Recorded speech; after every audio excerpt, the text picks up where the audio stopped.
वर्णानामर्थसङ्घानाम् रसानां छन्दसामपि मङ्गलानां च कर्तारौ वन्दे वाणी विनायकौ भवानी शङ्करौ वन्दे श्रद्धा विश्वासरूपिणौ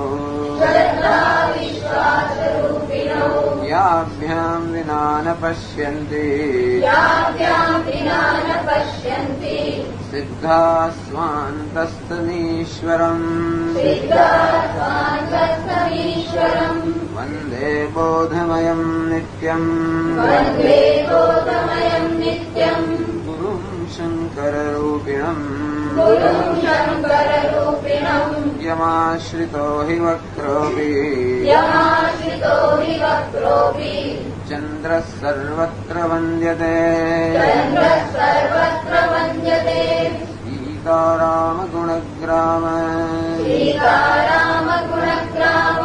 पुण्यारण्यविहारिणौ वन्दे विशुद्धविज्ञानौ कवीश्वरकपीश्वरौ उद्भवस्थितिसंहार कारिणीं क्लेशहारिणीं सर्वश्रेयस्करीं सीताम् नतोऽहं रामवल्लभा यन्मायावशवर्ति विश्वमखिलं ब्रह्मादिदेवासुराः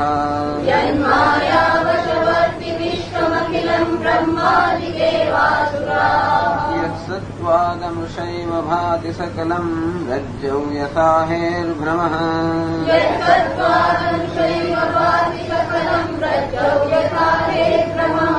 यत्पादप्लव एक एव हि भवाम्भोधे स्थितिशावताम्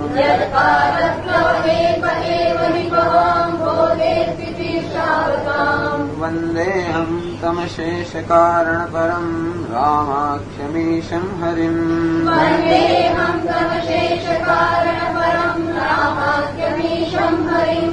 नानापुराणनिगमागमसम्मतं यत्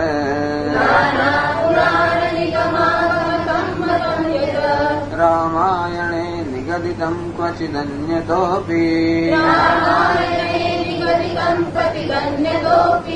स्वान्तः सुखाय तुलसी रघुनाथ गाथा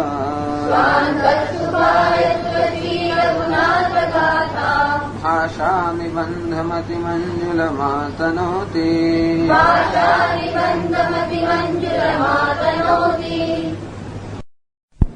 रामकथा मन्दाकिनी चित्रकूटचितचारु तुलसी सुभग स्नेह बन सिय रघुवीर विहारो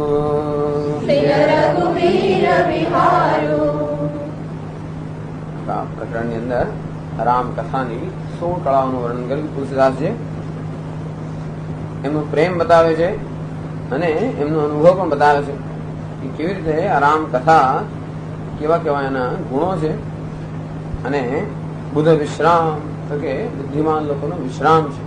બુદ્ધિ ચલાવીને થાકી ગઈ હોય તો કોઈ પણ બુદ્ધિ ચલાવ્યા વગર પણ જેમાંથી એટલું જ જ્ઞાન પ્રાપ્ત થાય. એટલે બીજે બધે જ્ઞાન પ્રાપ્ત કરવું હોય તો મંથન કરીને પ્રાપ્ત કરવું પડે. બહુ સરળતાથી તો બુદ્ધિમાન લોકોને બહુ સરળતાથી જ્ઞાન અને આનંદ પ્રાપ્ત થાય છે. બુદ્ધ વિશ્રામ સકલ જનરંજની છતાં પણ બધા સામાન્ય માણસો માટે પણ એટલી જ આનંદપ્રદ છે. રામકથા કલી કલુષ વિભંજની, રામકથા કલી પન્ન ગભરની, કલિકાના જે કલુષ છે એ બધાનો નાશ કરનારી છે.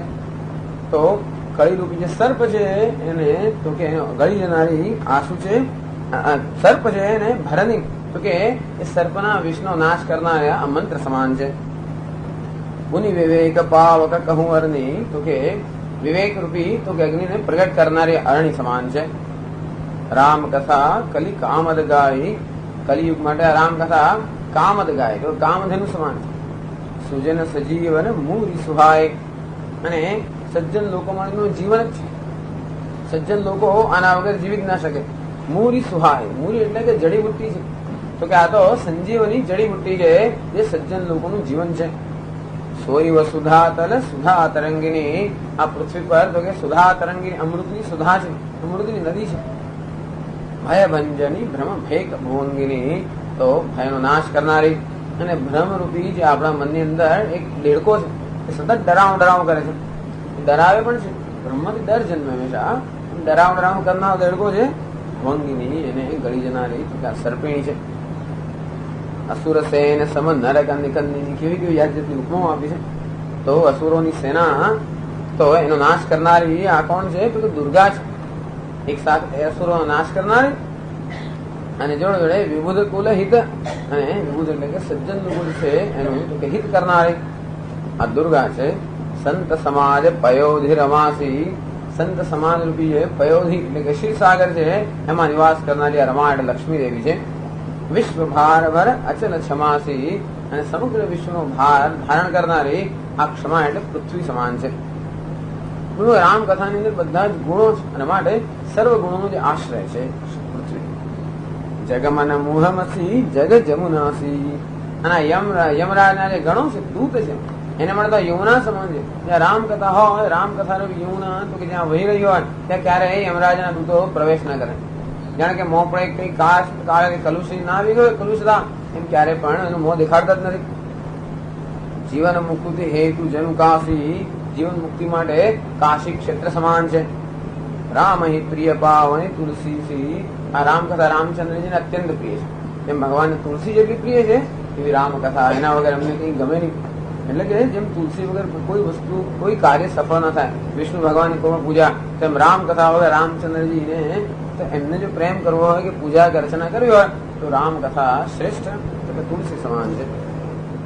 તુલસીદાસ હિત હિય હુલસી, અને તુલસીદાસ નો અનુભવ જ છે કે આ માતા સમાન છે. બધી વસ્તુ એને મને પ્રાપ્ત કરાવી છે. શિવપ્રિય મેકલ શૈલ સુદાસી, બધાને નદી સાથે એને પાવનકારી નદી સાથે સરખાવે છે. નર્મદા સમાન છે, શિવજીને નર્મદાની જેમ પ્રિય છે. સતત શિવજી એમાં રમણ કર્યા કરે જુદા જુદા રૂપે. જેમ નર્મદામાં શિવજી અનેક પ્રકારના લિંગના જુદા જુદા રૂપે રમણ કરતા હોય છે, તેમ રામકથાની અંદર શિવજીના વિચારો, એમનું જે ચરિત્ર એટલે એમનું જે જ્ઞાન છે એ જુદી જુદી રીતે રામચરિતની અંદર તો કે રમણ કરે છે. સકલ સિદ્ધિ સુખ સંપત્તિ રાશિ, બધી સિદ્ધિ સુખ અને સંપત્તિની રાશિ એટલે કે એનું નિધાન છે. સદગુણ સુરગન અંબ અદિતિ, આ તો અદિતિ છે એટલે સર્વ દેવતાઓની માતા છે. સર્વ સદગુણોને મનમાં તો કે જન્મ આપનારી આ માતા સમાન છે.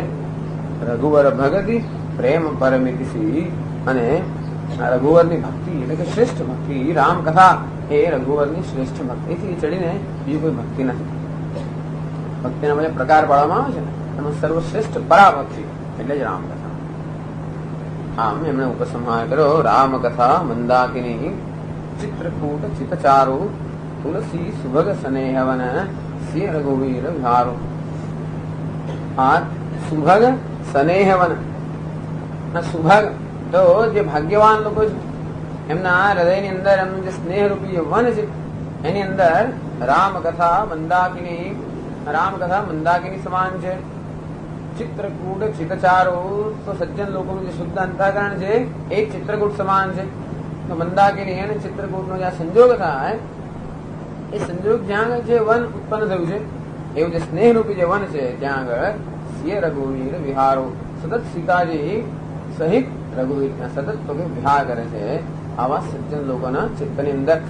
તો આ કથાની શ્રેષ્ઠતા બતાવી કે આ કથા જ કેવું તો મંદાકિની સમાન છે. તો અંતઃકરણને શુદ્ધ બનાવે, ચિત્રકૂટ સમાન બનાવે છે. કેવી રીતે ત્યાં આગળ સદગુણ રૂપી તો કે વન ત્યાં આગળ તો કે એનો વિકાસ થાય છે. અને કેવી રીતે રામજી એટલે એવું નથી કે જુદી જુદી ખાલી રામકથાથી બધું થાય. રામકથા જ મંદાકિની છે, પાવક છે, અને એને લઈને આપણું ચિત્ત છે એ ચાર અત્યંત સુંદર બની જાય. એને લઈને સદગુણો રૂપી ત્યાં આગળ વનનો તો કે ઉદય થાય, અને એને લઈને સીતા અને રામજીનો તો કે અવતાર થાય, અને સત ત્યાં આગળ વિહાર કરે. અને આમ રામકથાની 16 કળાઓ એમને ગાઈ. હવે રામકથાની અંદર રામચંદ્રજીનું ચરિત્ર એટલે રામજીના જે ગુણગાન છે, તો રામ નામની વાત કરી, રામના રૂપની વાત કરી, રામની કથાની વાત કરી. કથાની અંદર પણ રામજીના જે ગુણ છે, જે તુલસીદાસે પોતે તો કે અનુભવથી સિદ્ધ કરેલા છે, એ ગુણ ગ્રામ. તો રામજીના ગુણનો ગ્રામ,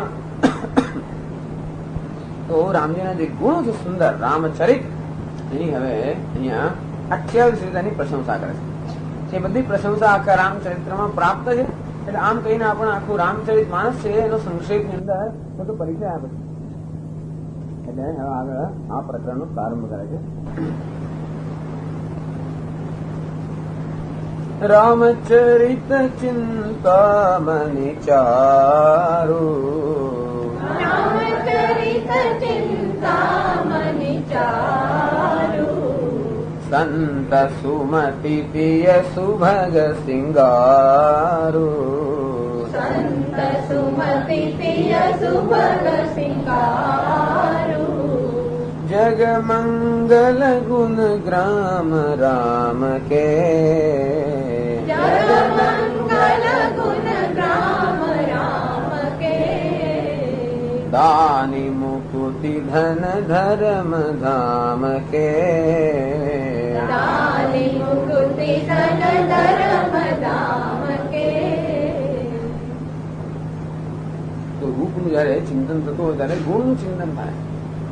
રામચંદ્રજીના ગુણો કેવા છે, રામચંદ્રનું ચરિત્ર એટલે કે રામજીના ગુણો કેવા છે, તો કે રામજીના ગુણો પર જયારે ચિંતન કરવામાં આવે, મનને સતત આ રામજીના ગુણોની અંદર તો કે જોડવામાં આવે, ત્યારે રામચરિત ચિંતામણી ચારુ. ચારુ એટલે શ્રેષ્ઠ ચિંતામણી છે. તો ચિંતામણીમાં પછી ચારુ, ચારુ એટલે સુંદર ચિંતામણી. પેલો જે લૌકિક ચિંતામણી છે એ તો ખરો જ, આવી બધી વસ્તુથી આપણે બહુ પરિચિત નથી. તો કામધેનુ ને કલ્પતરુ, પછી સંજીવની ઔષધિ, ચિંતામણી, આ બધી વસ્તુઓથી જે પુરાણનો આખો જે સંસ્કૃતિ છે એનાથી પરિચિત જે લોકો હોય એ જમાનામાં ચિંતામણી એક એવું મણી છે જેમાં જે આપણે જે કંઈ ચિંતન કરીએ એ આપણી ઈચ્છા પૂરી કરે. જે કંઈ સંકલ્પ કરીએ ચિંતામણી હોય આપણી સમક્ષ, જે સંકલ્પ કરીએ એ બધા સંકલ્પ, બધી ચિંતાઓ, બધી ઈચ્છાઓ પૂરી કરે, એનું નામ ચિંતામણી. તો રામચરિત ચિંતામણી ચાર. ચિંતામણીનું વર્ણન બહુ કરવાનું છે પુરાણની અંદર. એક અત્યંત તો કે એક પ્રજ્વલિત શુભાયમાન અને અત્યંત પ્રકાશમાન આ મણી હોય છે. જ્યાં મણી હોય ત્યાં જાણે કે સૂર્ય જેવો કૌસ્તુભ મણી જેવો પ્રકાશમાન છે. કૌસ્તુભ મણી ભગવાનના વક્ષસ્થળ પર વિરાજમાન છે, એવો જ આ પ્રકાશિત ચિંતામણી છે. એટલે પહેલા તો ચિંતામણી હોય ત્યાં આગળ અંધકાર ન હોઈ શકે. એટલે પહેલા શું કરીએ, તમસ એટલે અંધકારનો નાશ કરનારા ચિંતામણી છે. આ રામચરિત પણ કેવું છે, ચિંતામણી સમાન છે. અજ્ઞાન રૂપે જે અંધકાર છે એનો નાશ કરવાનો છે. વળી અહીંયા ચિંતામણી હોય ત્યાં બધી આપણી ઈચ્છાઓ પૂર્ણ કરનારું છે ચિંતામણી. અને એટલા માટે રામચરિત પણ કેવું છે કે આપણી ધર્મ, અર્થ, કામ, મોક્ષ સર્વ ઈચ્છાઓને પૂર્ણ કરનારું છે, અને માટે ચિંતામણી સમાન છે. વળી ચિંતામણી હોય એટલે ચિત્તમાં ક્યારે દુઃખ ન હોય. ચિંતામણી શું કરે છે, આપણા ચિત્તનો વિષાદ દૂર કરે છે. એટલે જે વસ્તુની આપણી પાસે ઉણપ હોય એને લઈ મનમાં વિષાદ જન્મતો હોય, એટલે જેવું ચિંતામણી સમક્ષ એનું ચિંતન કર્યું કે ઉણપ પૂરી થઈ ગઈ. એટલે મનનો વિષાદ દૂર કરનારો આ ચિંતામણી છે. આ રામચરિત પણ એવું છે, સર્વ વિષાદો દૂર કરે છે. આમ ચારુ ચિંતામણી, ચિંતામણી તો ખાલી જે માંગી તે જ આપે, અને આ જે રામચરિત છે જે જોઈએ તે આપે છે. એટલે કદાચ માંગવામાં ભૂલ થઈ જાય તોય વાંધો નહીં. એટલે કે ચિંતામણી જે માંગ્યું તે જ આપે. જયારે આ તો આપણને જે જરૂર છે આપે, અને માટે ચિંતામણી ચારુ આ તો સર્વશ્રેષ્ઠ ચિંતામણી છે. આ ચિંતામણી ક્યાં શોભે છે? બધી જગ્યાએ તો કે આ ચિંતામણી પ્રાપ્ત નથી. સંત સુમતિથીએ સુભગ સિંગારો. આ ચિંતામણી કોને શોભાયમાન કરે છે? સંત લોકોની જે સુમતિ, બહુ મહાભાગ્યવાન સંત જે લોકો હોય, જે લોકોનું આગળ વર્ણન કરવામાં આવ્યું. ચિત્રકૂટ ચિત્તચારુ, જેમનું ચિત્ત ચિત્રકૂટ સમાન શ્રેષ્ઠ છે, જેમનામાં રામ સ્નેહ રૂપી વનનો તો કે ઉદય થયો છે, ત્યાં આગળ એનો વિકાસ થયો છે, અને જ્યાં સીતારામ સતત વિહાર કરે છે એવા જે સજ્જનો છે એમના ચિત્ત માટે તો આ રામચરિત ચિંતામણી છે. કેવું છે? સંત સુમતિ એટલે કે સ્ત્રી આ સંત લોકોની સ્ત્રી કઈ? સુમતિ. એટલે કે તો આત્માત્મ ગિરિજામતી, એની જે મતિ છે સંત લોકોની એ એમની સ્ત્રી છે. સદા એમની સાથે હોય ને સ્ત્રી એટલે એ સદા હંમેશા તો કે સાથે હોવાનું નામ સ્ત્રી. અને તો સંત લોકો સાથે સદા કોણ નિવાસ કરે છે? આ સુમતિ. અને આ સુમતિ એટલે શ્રેષ્ઠમતી, શ્રેષ્ઠનું જે જ્ઞાન છે એના તો કે અલંકાર રૂપ જે છે આ રામચરિત બહુ જ કરે કે સંત કહેવાય. એટલે કે એમની દ્રષ્ટિ ભલે ને ગમે તેટલા હોય જ્ઞાન જે કે મહાન સજ્જન હોય, સંત હોય, જ્ઞાની હોય, છતાં રામચરિત્ર રૂપી જો ત્યાં આગળ આ જો અલંકાર ન હોય આ તો એ ખરેખર સુમતિ જે છે એમની બહુ શુભાયમાન થતી નથી. એટલે સંત સુમતિ સ્ત્રી સુભગ શૃંગારો. આ તો સંત રૂપી સંત લોકોની સુમતિ રૂપી જે સ્ત્રી છે એનો સુંદર શૃંગાર છે જે બહુ દુર્લભ છે પણ એ લોકોને પ્રાપ્ત છે. જગમંગલ ગુણગ્રામ રામ કે આ ગુણગ્રામ એની જ વાત થઈ રહી છે. ગ્રામ એટલે કે સમૂહ, રામચંદ્રજીના ગુણોનો જે સમૂહ છે. જેના મંગલ બધા લોકોનું મંગળ કરનારો છે. એટલે બ્રહ્માજી ભગવાનની જયારે સ્તુતિ કરે છે રામચંદ્રજી, ત્યારે રામચંદ્ર જયારે જન્મ થાય છે ત્યારે કે જેવો ભગવાનનો જન્મ થયો જન મંગળ સર્વત્ર મંગળ ફેલાઈ ગયું. અને માટે રામચંદ્રજીના ગુણો જે છે એનું ચિંતન માત્રથી સર્વત્ર મંગળ ફેલાઈ જાય. કારણ કે રામચંદ્રજીના ગુણોનું ચિંતન કોના ગુણોનું ચિંતન? વસંતે યોગીનો યસ્મિન. રામ આપણે કહીએ છીએ, આપણે માની કોઈ વ્યક્તિ છે કે કદાચ કઈ કોઈ ગુણ ધરાવનારું કઈક તત્વ છે. વાસ્તવમાં જયારે રામ તો કે શબ્દ નામ ને લઈએ કે એમના વ્યક્તિને કોઈ પણ વસ્તુ જયારે લઈએ ત્યારે ક્યાં એનું પર્યવસાન છે પરમ બ્રહ્મ. એટલે જાણે એટલા માટે આગળ કહેવામાં આવે કે જાણે અજાણે પણ રામ નામ લેવામાં આવે તો માણસો કલ્યાણ થતું હોય છે. રામ એટલે બ્રહ્મ. અને જેટલી વાર આવી રીતે નામ લેવામાં આવતું હોય છે એટલી વાર એ કે બીજી રીતે આપણા મનમાં સત્યનો સંકલ્પ થતો હોય છે. રામ રામ રામ કે ભગવાનની ખાસ ઈચ્છા છે કે લોકો મારો આશ્રય લે. મામેવ પ્રપદ્યન્તે માયામ એકામ તરંતે. તો માયાનો આશ્રય ક્યારે પણ માયાને તરી ન શકાય, મારો જ આશ્રય લે. તો રામ નામ લેવાથી આપોઆપ જ જાણે કે આપણે ભગવાનનો આશ્રય લઈ ગયો. એટલે રામ નામ લેવાથી જે સત્ય છે એ સત્યનો આપણે સંકલ્પ કર્યો અને જે મિથ્યા છે એ મિથ્યાનો બાદ કરવાનો સંકલ્પ કર્યો. આપણે થાય કે ના થાય એવી વાત છે. બધું મનની અંદર એક પ્રકારનું મૂલ્ય છે કે મિથ્યા ન જોઈએ અને સત્ય જોઈએ. આમ રામ રામ રામ આ નામ છે એ નામ ક્યારેક ખરેખર આપણા હૃદયની અંદર એનો પ્રભાવ ક્યારે પડે, એના જે ગુણ છે એનું જયારે ચિંતન થતું હોય ત્યારે ખરેખર તો તુલસીદાસજી એક જ કામ કરવા માંગે છે કે મનમાં સતત રામ રામ નું રટણ થવું જોઈએ. પણ એ રટણ ત્યારે જ ખરેખર ફલપ્રદ બને, અસરકારક બને જયારે રામ જે નામ છે એનું નામી એટલે જે રૂપ છે એ રૂપનું પણ આપોઆપ સતત ધ્યાન થતું હોય કોઈ જાતના પ્રયત્ન વગર. કે નામ અને નામીનો અભેદ છે અને એટલા માટે જેટલા પ્રમાણમાં રૂપનું ચિંતન કર્યું હોય એટલા પ્રમાણમાં નામ લેતાની સાથે જ એ પ્રકારની ભાવના તો કે હૃદયમાં જાગૃત થઈ જાય. અને એટલા માટે ગુણગ્રામ રામ કે રામચંદ્રજીને ગુણ જે છે એનું તો કે એ જન મંગળ.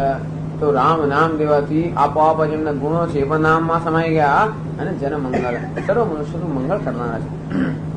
દાની મુકુતિ ધન ધર્મ ધામ કે શું આપનારા છે? મુક્તિ, ધન, ધર્મ અને ધામ આટલી વસ્તુ પ્રદાન કરનાર છે. રામચંદ્રજીના ગુણો એટલે કે રામચરિત. મુક્તિ એટલે તો એમને મુક્તિનો કોઈ વિષાદ જ નથી આ લોકોને. તો મુક્તિ પ્રદાન કરનાર. મુક્તિ છેલ્લે આપણે પહેલે છે કારણ કે રીતે આપણે આગળ વાંચીએ નહીં કે ધન આપનારો તો કે આપણે રસ નથી, કામ આપનારો તો આપણે રસ નથી, ધર્મ આપનારો તો બહુ રસ નથી, બધા ઘણા ધર્મશાસ્ત્રો. મુક્તિ અને એટલે પછી તો જો કે વેદાંત કે બીજા વેદ તો મુક્તિ તો આપે છે પણ મુક્તિ ના આપે, છોડાયું. એટલે વેદાંતની જે મુક્તિ છે ને વેદાંત એટલે કે ઉપનિષદ વૈરાગ્ય સિવાય સિદ્ધ ના થાય. વૈરાગ્ય એટલે વિવેક પૂર્વક કરવો. આમાં વૈરાગ્ય સિવાય તો મુક્તિ થાય જ નહીં. પણ એને ગુણના ગ્રામનું ચિંતન કરવાથી વૈરાગ્ય છે. બીજી બધી વસ્તુઓ પ્રત્યે તો વૈરાગ્ય માટે વિવેકની જરૂર હોય. ત્યાં તો પરીક્ષા લોકાન કર્મ બધી વસ્તુની પરીક્ષા કરીને બધાની પ્રત્યે આપણી આસક્તિ છે દૂર થાય. અથવા તો આની અંદર એટલી બધી આસક્તિ ઉત્પન્ન થાય કે આપોઆપ બીજી આસક્તિ છૂટી જાય. તો ભક્તો લોકોને આ માર્ગ બહુ જ પ્રિય છે. એમને બીજેથી મનને છોડાવવા માટે જે પ્રયત્ન કરવો પડે એના કરતા આની અંદર મન એટલું બધું આસક્ત થઈ ગયું કે આપોઆપ બીજે જવાનું છે. અને એટલા માટે રામ પરીક્ષા લોકાન પણ કોઈ લોકોની પરીક્ષા કરવી હોય ત્યારે હંમેશા બ્રહ્મનું ચિંતન હોય ને કોઈ વસ્તુ અનિત્ય છે એવું કહેવા માટે નિત્ય હંમેશા બેકગ્રાઉન્ડમાં હોવું જોઈએ ભૂમિકા. અને માટે આ ગુણગ્રામ પછી જોઈએ એક મોતી તોડીને અને રામ છે કે નહીં. અને માટે રામને જોવા માટે જ હંમેશા બધી પરીક્ષા થઈ રહી હોય. દાની મુકુતિ અને તેથી આ રામ ચરિત્ર જે છે એ રામનું નામ જે છે એનું જ્ઞાન કરાવે છે, નામીનું જ્ઞાન કરાવે છે, બ્રહ્મનું જ્ઞાન કરાવે છે. કેવું જ્ઞાન કરાવે છે? અભેદ દયા એ બ્રહ્મમાંથી ભિન્ન નથી એવું અભેદ જ્ઞાન પ્રાપ્ત કરાવે છે અને તે મુક્તિ પ્રદાન કરનારું છે. પણ જોડે જોડે ધન ધર્મ ધામ. ધામ એટલે ક્યાં તો એમનું સાકેત ધામ છે એને પ્રાપ્ત કરાવે. તો મુક્તિમાં તો બધા ધામ આવી જ ગયા એટલે ધામ એટલે કામ અહીંયા એવું લેવામાં આવે. અયોધ્યાની અંદર ખૂબ આનંદ હોય કારણ રામચંદ્રજીનું રાજ્ય ખરું ને એટલે અયોધ્યા એટલે આનંદ આનંદ આનંદ એટલે કામ એટલે એવું માને છે ટીકાકારો. ધન ધર્મ ધામ. ધામ એટલે કે કામ. તો ધર્મ અર્થ કામ અને મોક્ષ બધા જ પુરુષાર્થ પ્રદાન કરનારું તો કે રામચંદ્રજીનું ચરિત્ર છે.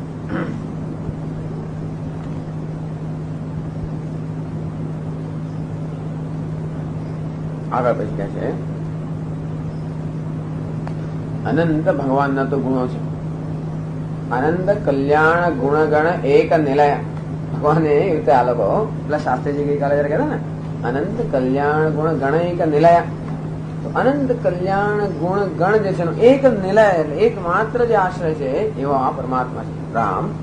અને એટલા માટે કઈ કઈ રીતે તો એવા તો અનંત ગુણ છે.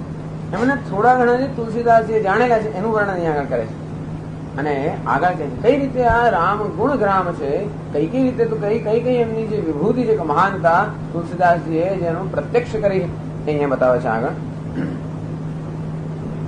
સદગુરુ જ્ઞાન વિરાગ જોગ કે સદગુરુ જ્ઞાન વિરાગ જોગ કે વિબુધ વૈદ ભવ ભીમ રોગ કે વિબુધ વૈદ ભવ ભીમ રોગ કે जननी जनक सिय राम प्रेम के जननी जनक सिय राम प्रेम के बीज सकल व्रत धर्म नेम के बीज सकल व्रत धर्म नेम के सद्गुरु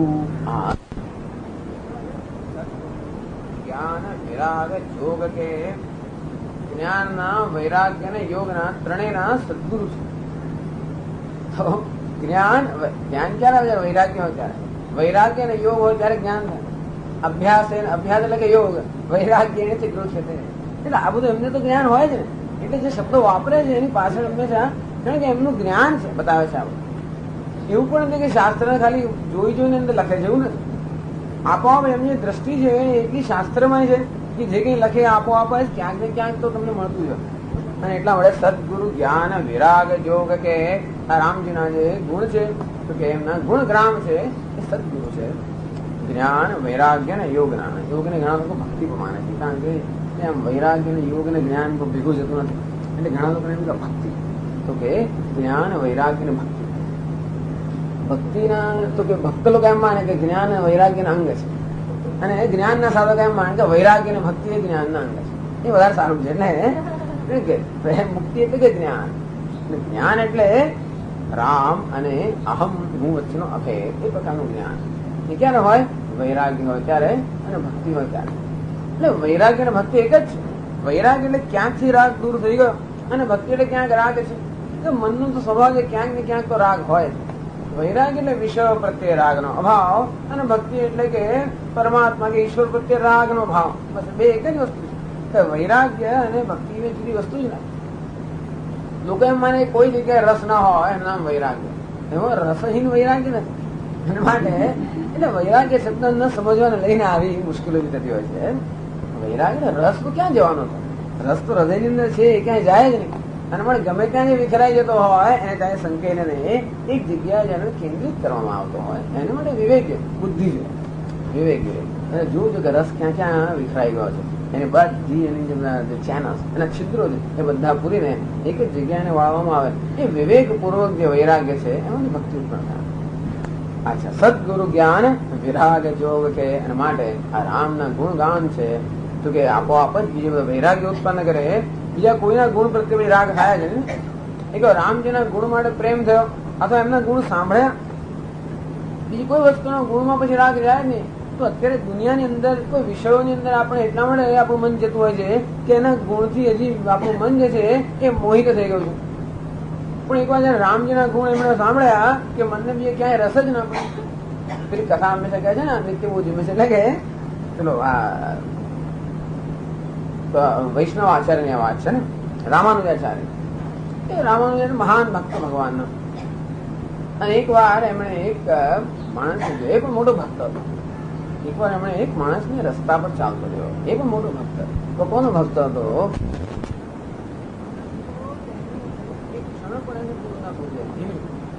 પેલી ચાલતી હોય તો એની આગળ ઉલટા પગે ચાલે. તો અમને આમ જોવા જઈએ તો તિરસ્કાર થાય, કેવો મૂર્ખ હતો.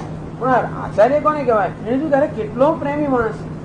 એને જોયું આવો પ્રેમ જે હોય તેને વાળવો બહુ મુશ્કેલ નથી. એટલે એને અત્યંત અનુકંપા આવી આચાર્યને. એને કે આ તો રૂપનો પ્રેમી છે, પ્રેમ છે. એટલે મને બોલાવ્યો કે તું કાલે સવારે આવજે ત્યાં. અને એમને બીજી દિવસે ત્યાં આગળના મંદિરમાં બોલાવ્યો. મંદિરની અંદર ભગવાનનો જે શ્રી વિગ્રહ છે એના સવારે જયારે બધી પૂજા અને અલંકાર જયારે દર્શન કરાવ્યા ત્યારે પેલો તો એને જોઈને એટલો બધો મોહિત થઈ ગયો. પેલું ક્યાંય ભૂલાઈ ગયું.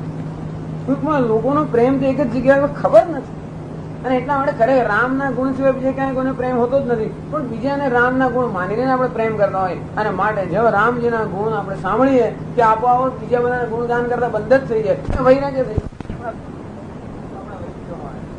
આ કેવા છે? આ રોગ પણ કેવો છે? તો ભીમ રોગ છે. આ અલૌકિક રોગ છે. એવો રોગ છે કે ખબર નથી કે રોગ છે. સામાન્ય રોગ થતા પીડા થતી હોય આપણને, એટલે આપણે ખબર કંઈક થયું છે. આ એવા પ્રકારનો રોગ છે કે પીડા થતી હોય તો ખબર નથી પડતી. એટલે કહે છે ને, હમણાં મેં સાંભળ્યું આપણા ડોંગરે મહારાજ કે આ ભાઈ વિશ્વનું સુખ કેવું છે તો ખરજવા જેવું. બહુ સુંદર કલ્પના છે, સરસ. એટલે કે આમ ખરો તેને આમ લાગે, હા બહુ સરસ સરસ લાગે. ખબર ના પડે કે આ તો કેટલું એમાંથી કષ્ટ છેવટ થવાનું છે. તો તેવી રીતે આ ભાવનો રોગ ખબર જ નથી પડતી રોગ છે, શું તકલીફ છે. અલૌકિક રોગ છે. અને માટે વિબુધ વૈદ્ય, એના માટેના જે વૈદ્ય છે એ પણ કેવા છે? વિબુધ. તો કે અશ્વિની કુમાર રૂપી જે વૈદ્ય છે દેવતાઓના, આ રામજીના જે ગુણગાન છે એ તો આવા દૈવ દેવી તો કે વૈદ્ય છે. અને મનુષ્યના ભાવરોગ. આ ખરેખર રામજીના જયારે ગુણ સાંભળીએ ત્યારે કોના ગુણ સાંભળતો હોય? ખબર હોય કે ના હોય તોય પણ કોના ગુણ સાંભળતો હોય છે? આપણે આત્માના ગુણ સાંભળતા હોઈએ છીએ. ભલે ને કોઈ માણસ એમ માનતો હોય કે આ બ્રહ્મ મારાથી ભિન્ન છે, ઈશ્વર મારાથી ભિન્ન છે, એમ માનીને પણ ઈશ્વરના, રામજીના સગુણ બ્રહ્મના ગુણગાનું સાંભળવું જોઈએ. ભલે ને એમ માનતો હોય, પરંતુ છેવટે એ એક જ વસ્તુ માટેનો માર્ગ છે. એ તો સોપાન છે. છેવટે એ ગુણગ્રામ રામ એટલે કોઈ માર્ગ ભિન્ન નથી, આત્મા રામ. અને એ તો મહાનતમ વિભુમાત્મા મત્વા ધીરો ને શોચતી. પછી ખબર પડે કે આ તો આત્માના ગુણગાન છે, બધો શોક દૂર થઈ જાય. અને માટે પોતાની જે મહાનતા છે એના અજ્ઞાનથી જ. હા, સામાન્ય રોગ એવો હોય કે દુઃખ એવું હોય કે આપણી પાસે કઈ ન હોય ને દુઃખ હોય. આ જગતનું દુઃખ એવું છે કે આપણી પાસે છે છતાંય દુઃખ. અને એટલા માટે કયા કેવા ગુણ હું ધરાવું છું? એવી જયારે મહાનતા, મહાનતમ વિભુમાત્માનમ, આ આત્મા એટલે કે રામ કેવો મહાન છે, કેવો સર્વવ્યાપી છે, કેવો સુંદર છે, કેવો આનંદનો તો કે આધાર છે, આનંદ રૂપ છે. એ વસ્તુનું જયારે જ્ઞાન થાય આપોઆપ જે રોગ હતો જ નહીં. રોગ હોય તો જવાને માટે જડીબુટ્ટી કશું જોઈએ, રોગ છે જ નહીં. અને એટલા માટે ફક્ત જ્ઞાન થયું. અને વિબુધ વૈદ્ય બહુ ભીમ રોગ કે એટલા માટે આ વસ્તુની એવી મહત્તા છે કે કઈ રીતે સાંભળવાનું છે એની ચિંતા જ નથી. આ લોકોને એટલો બધો આના પર વિશ્વાસ, રામ ગુણ પર એટલે કે ભગવાનના ગુણ ગાન પર એટલો બધો વિશ્વાસ છે કે માણસ કોઈ પણ રીતે સાંભળતો હોય.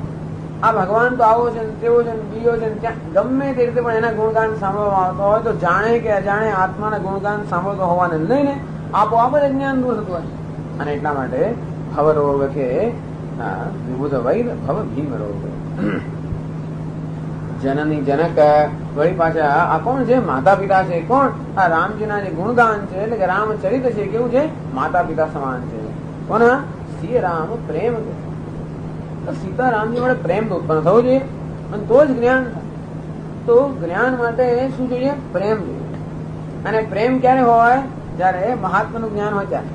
એટલે ખરો પ્રેમ ક્યારે કહેવાય? સુદૃઢ અત્યંત દ્રઢ પ્રેમ ક્યારે ઉત્પન્ન થાય કે પ્રેમ ખરેખર મહાત્માના જ્ઞાનમાંથી, ખાલી લવ એટ ફર્સ્ટ સાઇટ એવું નહીં. સાઇટ એટલે હશે એમાં પણ કઈ, પણ છતાં ખરેખર જયારે બુદ્ધિની અંદર આ વસ્તુ ઉતરે એટલે પેલી સાઇટ ની અંદર શું હોય છે કે બીજા સ્તર પર હોય છે, એટલે બહારના સ્તર પર. એટલે બુદ્ધિની અંદર જયારે ઉતરે ત્યારે વસ્તુ દ્રઢ થાય. સુદૃઢ સર્વતઃ અધિક.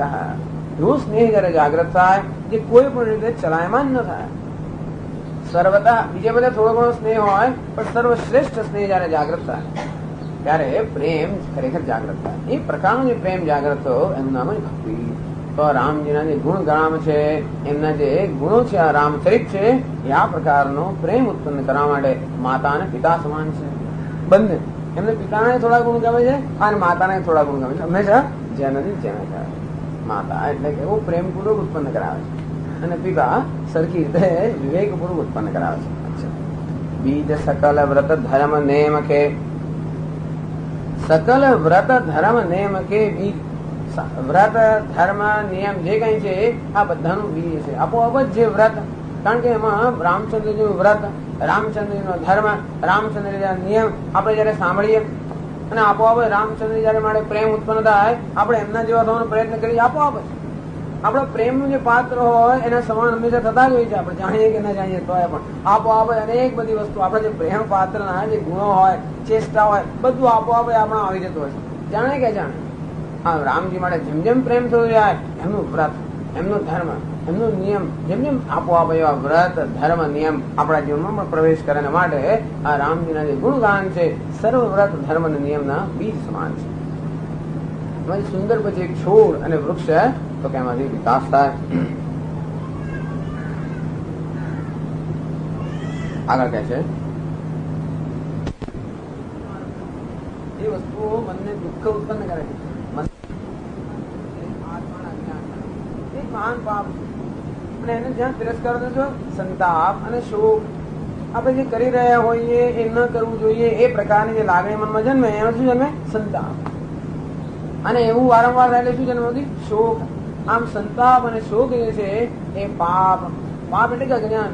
બાકી આપણા શાસ્ત્રોમાં પાપનો બીજો કોઈ સ્વીકાર થતો જ નથી.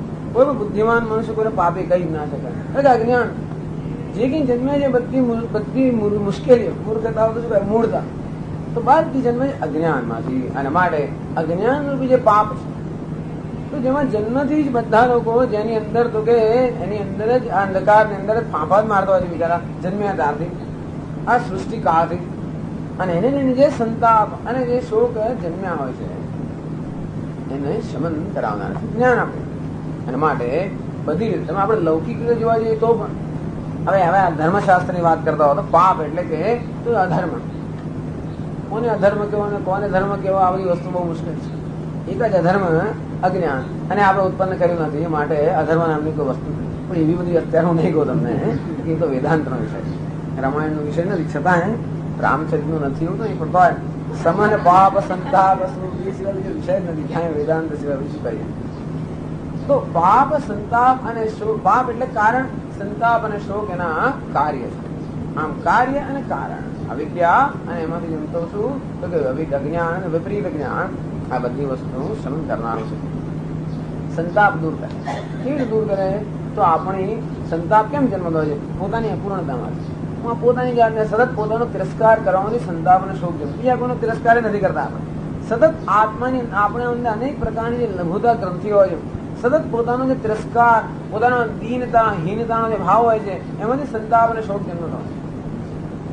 રામના ગુણગાનનું જયારે શ્રવણ કરવામાં આવે ત્યારે આપોઆપ જે આત્માના ગુણગાન હોય ને, આપોઆપ જ જે આનંદ આવતો હોય છે, આત્માના ગુણ સાંભળીને આનંદ આવતો હોય છે. અને તેથી આપણી પોતાના જે ગુણગ્રામ છે, પોતાની જે મહાનતા, જે સૌંદર્ય છે એનું આપણને એક ઝલક પ્રાપ્ત થાય અને એને લઈને તરત સંતાપ અને શોક દૂર થાય. તો કારણ કે આત્માના જ ગુણગ્રામ ન જાણવાને લઈને એનામાંથી જન્મતા તિરસ્કાર અને સંઘર્ષમાંથી સંતાપ અને શોક જન્મ્યા હોય છે. અને કારણ કે સંતાપ અને શોક આપણે જ ઉભા કરતો હોય છે, એના માટેનું કોઈ કારણ દુનિયામાં છે જ નહીં. જરા વિવેકપૂર્વક વિચાર કરે તો સંતાપ અને શોકનું કોઈ દુનિયામાં કારણ છે. આત્મા છે, આત્માનો બંધુ, આત્મા વિપુરાત્મા.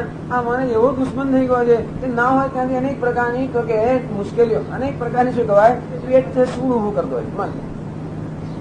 કારણ કે એને અંદર અંધકાર દેખાય છે, અંદર અપૂર્ણતા ચાલે છે, અને એટલા માટે પોતાને જે જોઈએ છે અંદર પ્રાપ્ત થતું નથી, અને સતત સંઘર્ષ ચાલે છે. આ રામજીના જયારે ગુણગાન સાંભળીએ ત્યારે મન આપોઆપ શાંત થઈ જાય. કેમ શાંત થઈ જાય? કોઈ રીતે મનને ખબર, એને બહુ ગમે છે. કેમ ગમે છે? કે મનને સ્વાભાવિક પ્રેમ છે. કેમ પ્રેમ છે? કારણ કે આત્માના જ ગુણગાન છે, અને માટે મનને આપોઆપ જ આ વસ્તુ માટે સ્વાભાવિક પ્રેમ હોવાને લઈને બધો સંઘર્ષ શમી જાય છે, અને માટે બધા શોક અને સંતાપના શમન કરાવનારા આ ગુણગ્રામ છે. આ કેમ કામ કરે છે એની વાત થઈ છે. તો આ કથા સાંભળે દૂર કેમ થાય છે એનું કારણ છે. આ કોની કથા છે? આ તો આત્માની કથા છે. એટલા માટે, અને આત્માને સ્વાભાવિક પ્રેમ છે, અને એટલા માટે કથા માટે ગુણગ્રામ સ્વાભાવિક પ્રેમ છે, અને આપોઆપ એ વસ્તુના અજ્ઞાનમાંથી જે સંતાપ અને શોક જન્મેલો જેવા ગુણોની ઝલક મનને પ્રાપ્ત થાય, તરત પોતાનામાં એ વસ્તુના દર્શન કરે અને તરત શોક અને સંતાપ દૂર થઈ જાય. પ્રિય પાલક પરલોક લોક કે લોક અને પરલોકના પ્રિય પાલક છે. નહીં તો શું થઈ જાય? આપણે એમને આ ગુણ આવી જાતનું ફક્ત કહીએ કે આ પાપ અને સંતાપ નાશ કરે છે, તો ખબર ના પડે કેમ નાશ કરે. માટે એનું આ કારણ છે. પ્રિય પાલક પરલોક એટલે સતત એનું સેવન કરવું જોઈએ. છેવટે આ બધું કહીને તુલસીદાસ એક જ કહેવા માંગે છે, સતત સેવન કરવું જોઈએ. બસ આ એક જ વસ્તુનું કોનું? રામચરિત્ર, રામજીનું ગુણગાન. રામ એટલે પરમ બ્રહ્મ, સતત એનું એક યા બીજી રીતે સેવન થવું જોઈએ, અને તો આપોઆપ જ આત્માનું સેવન થયેલું છે. આત્માનો તિરસ્કાર તે ક્ષણે દૂર થાય છે. એનું અજ્ઞાન જે છે ક્ષીણ.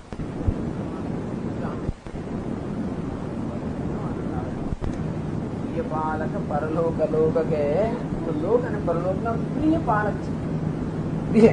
પાલક તો ખરા પણ બહુ શાસન દંડ નથી, એટલે કે લોકના પાલક છે. આ લોક એટલે આ લોકની અંદર પણ જેને સુખ પ્રાપ્ત થાય, મુક્તિ. પરલોક એટલે કે મુક્તિ. આ બંને પ્રાપ્ત બહુ પ્રેમ પૂર્વક મુક્તિ અને મુક્તિ પ્રાપ્ત કરાવનારા આ રામજીના ગુણગાન છે.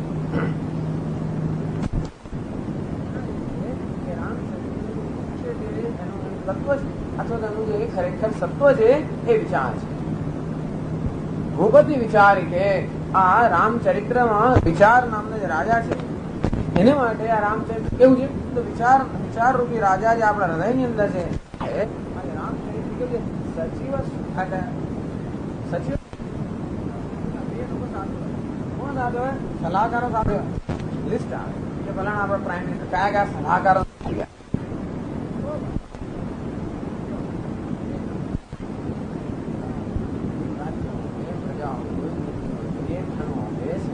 બધું હોવું જોઈએ, પણ જોડે જોડે શું હોવું જોઈએ? એની પાસે સચિવ, એનો કોઈ મંત્રી શ્રેષ્ઠ હોવો જોઈએ, અને સુહડ એનો સેનાપતિ. સતત હંમેશા આપણે સલાહ આપે. સચિવ મંત્ર આપે એટલે આપણે સલાહ આપે.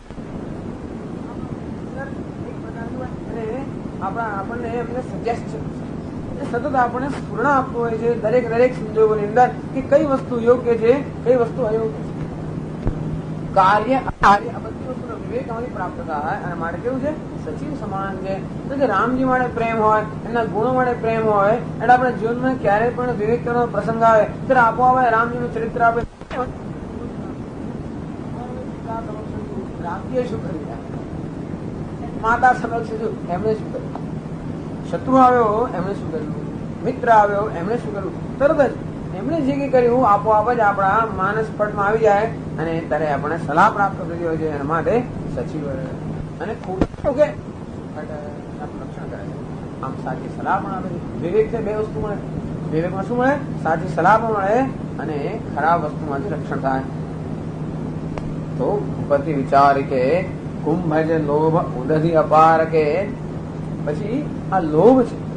તો તુલસીદાસ એમ કે છે કે લોભ રૂપી અપાર ઉદધિ છે. એ પણ તો ત્રિવિધમ નરકસ્યેદમ દ્વારમ નાશનમ આત્મન કામ ક્રોધ તથા લોભ તસ્માત એતત્ ત્રયમ તે ભગવાન સોમાની અંદર અર્જુનને ઉપદેશ આપે છે. હે અર્જુન સાંભળ, આ બીજી બધી બહુ આસુરી સંપત્તિનું બહુ લાંબુ અર્જુન. પછી આગળ છે અતિથિ પૂજ્ય પ્રિયતમ પુરારી કે પુરારી એટલે ત્રિપુરારી એટલે કે શંકર ભગવાન. તો શંકર ભગવાન ના કે છે પ્રિયતમ છે, સર્વથી પ્રિય છે. તો પ્રિય ની અંદર પણ અહીંયા કઈ ઉપમા આપે છે કે કેવા પ્રિય છે? અતિથિ પૂજ્ય પ્રિયતમ પુરારી કે અતિથિ તો આ બધાની અંદર અતિથિની બે વસ્તુ છે, એક પ્રિય પણ છે અને પૂજ્ય પણ છે. એટલે આપણા ઘરના આપણા તો કે સગા સંબંધી હોય, પ્રિય હોય તો પૂજ્ય ના હોય. આ કેવા છે? પૂજ્ય છે અને પ્રિયતમ છે.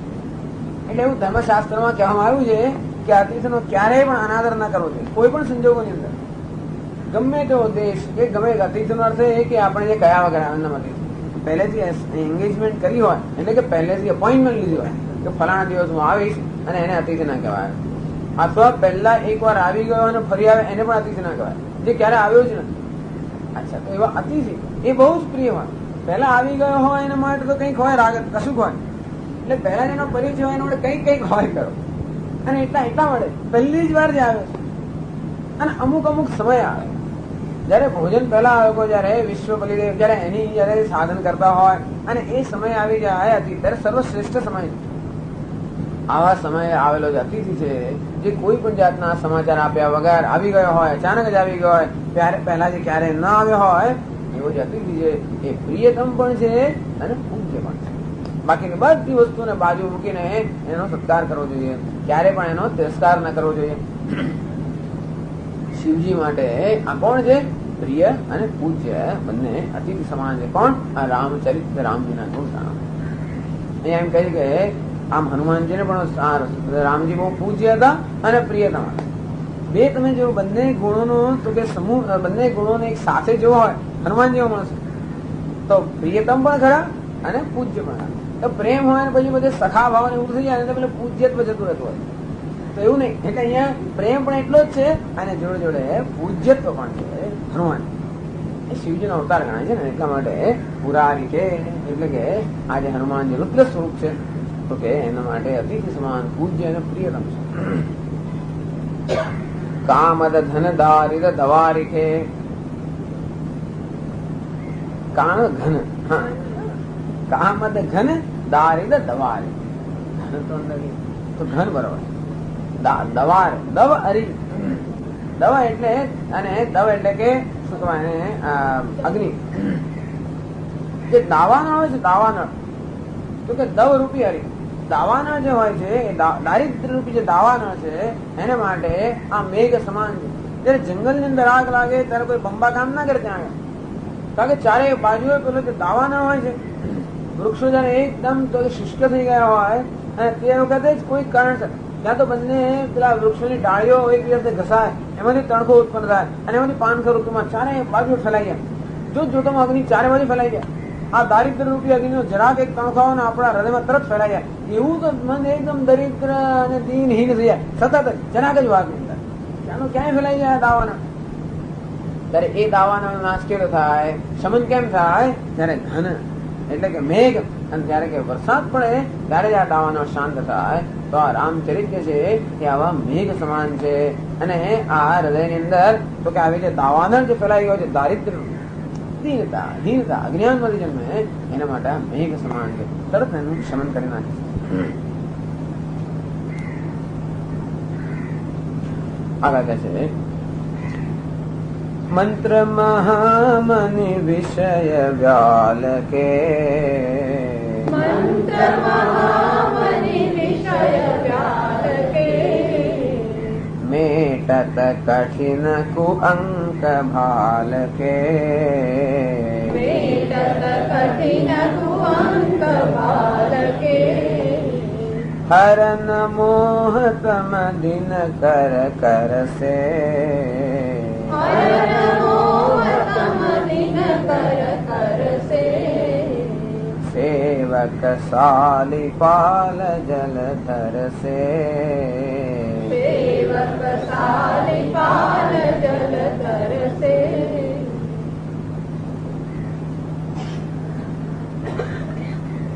મંત્ર મહામનિ વિષય વ્યાલ કે. વ્યાલ એટલે કે સર્પ. તો હંમેશા આ વિદ્વાન લોકો વિષય અને સર્પ સાથે વિષધર સર્પ. તો વ્યાલ એટલે કે વિષધર, અને વિષયો જે છે એ પણ વિષધર કહેવામાં આવે છે.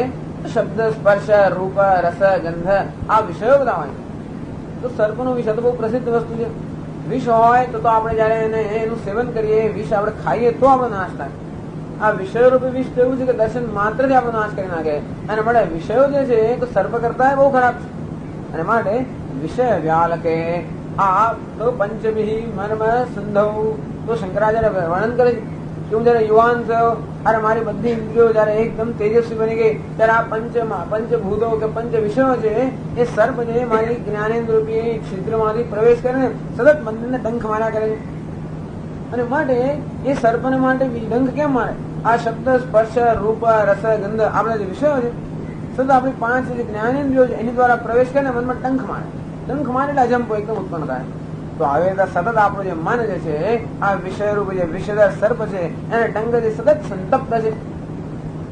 એના માટે તો આ સર્પના વિષ જે છે એને દૂર કરવા માટે શું જોઈએ? ક્યાં તો મંત્ર જોઈએ કે મણી જોઈએ. તો મંત્ર સાંભળવાથી વિષ દૂર થાય અને મણી આપણે ગ્રહણ કરવાથી વિષ દૂર થાય આવું એવું કહે છે લોકો. તો સર્પનો જે મણી હોય એ ક્યારે પણ તો સર્પના મસ્તક પર જે મણી હોય એ મણી ધારો કે લાવવામાં આવે આપણી પાસે તો વિષય કે મણી છે ને એ સર્પનું શોષણ વિષનું શોષણ કરી લેતો હોય. અને એટલા માટે સર્પના મસ્તક પર જે મણી હોય એ જયારે આપણે ગ્રહણ કરીએ હાથમાં તો જે કઈ વિષ આપણા શરીરમાં વ્યાપી ગયો એ બધું ચૂસાઈ જાય. તો રામચરિત કેવું છે તો કે આ મણી સમાન છે એને ગ્રહણ કરીએ. પહેલા તો મંત્ર સમાન ફક્ત શ્રવણ માત્ર મંત્રના શ્રવણ માત્રથી જેમ વિષ દૂર થઈ જાય આ રામચરિત્ર જે છે એનું શ્રવણ કરીએ તો વિષયોનું વિષ જે ફેલાઈ ગયું છે એ બધું મનમાંથી દૂર થઈ જાય. અને બીજું શ્રવણ કરી આપણે ગ્રહણ કરીએ તો રામચરિત્રને જો ગ્રહણ કરવામાં આવે મણીની માફક તો પણ બધા વિષયને જે છે એને તો કે શોષી લે છે. અને માટે મહામંત્ર સામાન્ય મંત્ર પણ નહીં. આ લોકો કહે છે કે મંત્રો હોય એટલે બહુ એની બધી વિધિ હોય અંગનાશ કરંગન્યાસ ફલાણો ન્યાસ અજાજતની વિધિઓ હોય ત્યારે મંત્રનો આપણે તો જપ કરી શકીએ.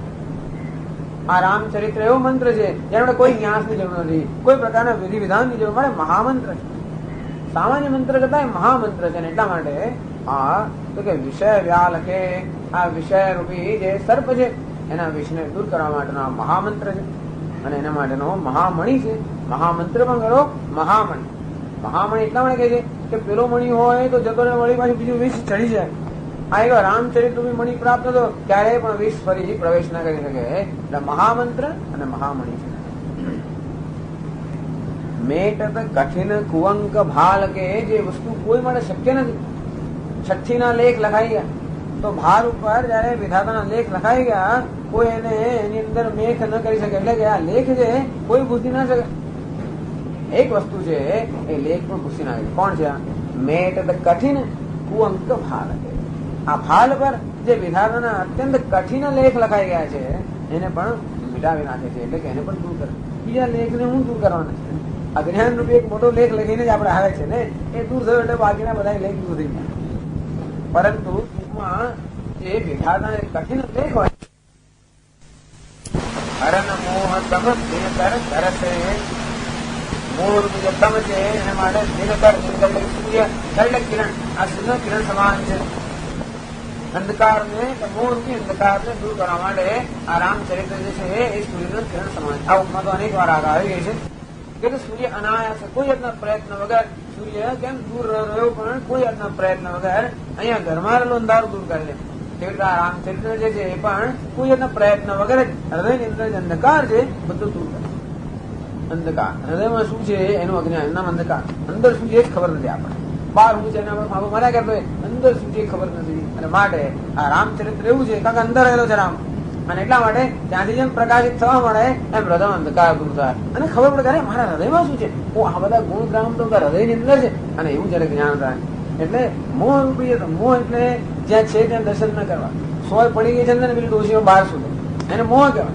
કેમ બહાર પ્રકાશ છે મળે સોય ત્યાં સુધી.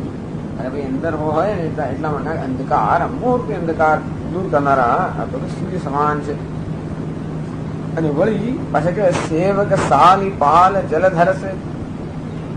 આ બધી ઉપમાઓ પણ એમને ખૂબ ગમે છે. એક સાલી ધાન આગળ આવી ગયું. રામ જે ભક્તિ છે તો કે રામચંદ્ર ની ભક્તિ જે છે એને ચોમાસા એટલે કે એને સાથે સરખાવ્યું. એમાં રામના જે નામ છે એના જે વર્ણ છે એને આ સાલી જે ધાન છે સુતર સા કે કમો બાસમતી તો કે આ મહિનાની અંદર જ હંમેશા એની વૃદ્ધિ થાય. આ ચોખા એવા પ્રકારના છે કે બીજા કુવાના પાણીથી કે નહેરના પાણીથી એને કઈ અસર ના થાય. બીજું બધું ધાન છે ને, મગ ને ચોળા ને મઠ ને બધી વસ્તુઓ, એ તો બીજા ધાનથી ઉગી જાય. પણ આ જે છે, આ જે ચોખા છે સાવના, એ તો આ શ્રાવણ ને ભાદરવાના વરસાદ વગર ઉગે છે. આ સેવક લોકો પણ એવા હોય છે, બીજા કશાથી સંતોષ ના થાય. એટલે રામજીના જે સેવકો છે એમને બીજા કોઈ ધાન, બીજા કોઈ જળથી સંતોષ ના થાય. એટલે બીજા બધાની ભક્તિ બીજા જળ સમાન છે. બીજા બધા દેવતાઓની ભક્તિ છે એ કોઈ નહેરના જળ સમાન, કુવાના જળ સમાન એવા છે. રામજીની ભક્તિ કેવી છે? જલધર, તો કે મેઘ સમાન છે. કયું? શ્રાવણ અને ભાદ્રપદ નો જે મેઘ છે એના સમાન જે રામજીની ભક્તિ છે, તે રામચરિત્ર છે, એનાથી રામજીના સેવકો છે એની અંદર નું જે એમની ભક્તિ છે ફૂલે ફાલે છે, સુગંધિત થાય છે. અને માટે સાલી નામનું જે ધાન છે એનું પાલન કરવા માટે આ ભક્ત લોકો જે છે એમની જે ભક્તિ છે એનું પાલન કરવા માટે આ મેઘ સમાન છે. જલધર એટલે કે મેઘ. આગળ કહે છે, અભિમત દાની દેવ તરુ વરસે, અભિમત દાની દેવ તરુ વરસે, સેવત સુલભ સુખદ હરિહરસે, સેવત સુલભ સુખદ હરિહરસે, સુખ વિસરદ નભ મન ઉડગન સે, સુખ વિસરદ નભ મન ઉડગન સે, રામ ભગત જગ જીવન ધન સે, રામ ભગત જગ જીવન ધન સે. પાછું આવ્યું અભિમત દાની દેવ તરુ વર્ષે. દેવતરુ એટલે કલ્પવૃક્ષ. આ કલ્પવૃક્ષ દેવતા ઇન્દ્રના, તો કે ઇન્દ્રના બગીચામાં છે, નંદનવનમાં છે, અહીંયા ના હોય.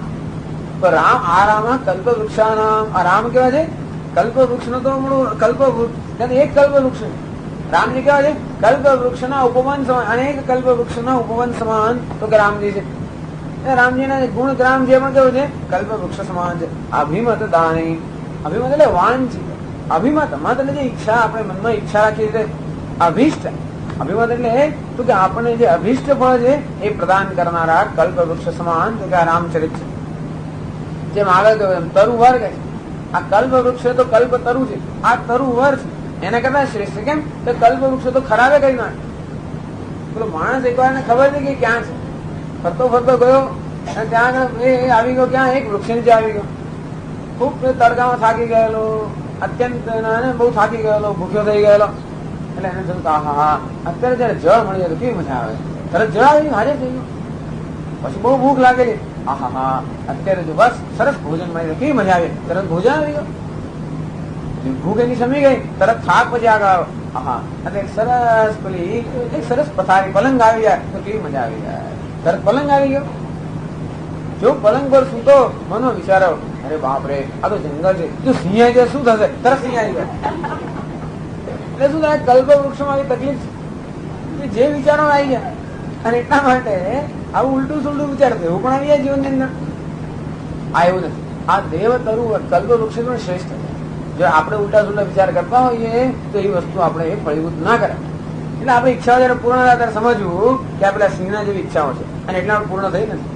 અને તેથી અભિમત દાન દેવ તરુ હરસે.